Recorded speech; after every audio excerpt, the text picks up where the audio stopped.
So yun, magkakamada kami ng aming huling isda. Yun. Talaga parang dami-dami naming huli oh. Oo ha. Yan yung huli namin ng unang gabi. Ito. Huli tong. Tong no? Yes. Oo ha. Isang basket. Tong? Okay. Mahal pa tayo mamaya. Magkakamada na tayo no? Oh. Oo ha.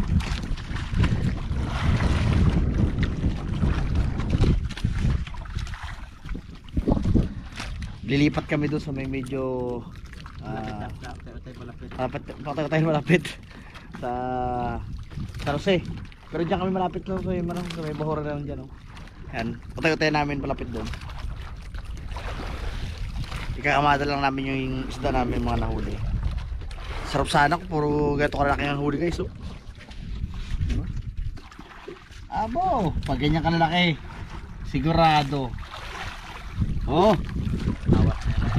Awas na. Kaya pa buhatin yan. Banlawan natin ng tubig alat. Banlawan ba ito? No? Okay. Banlawan muna natin yun.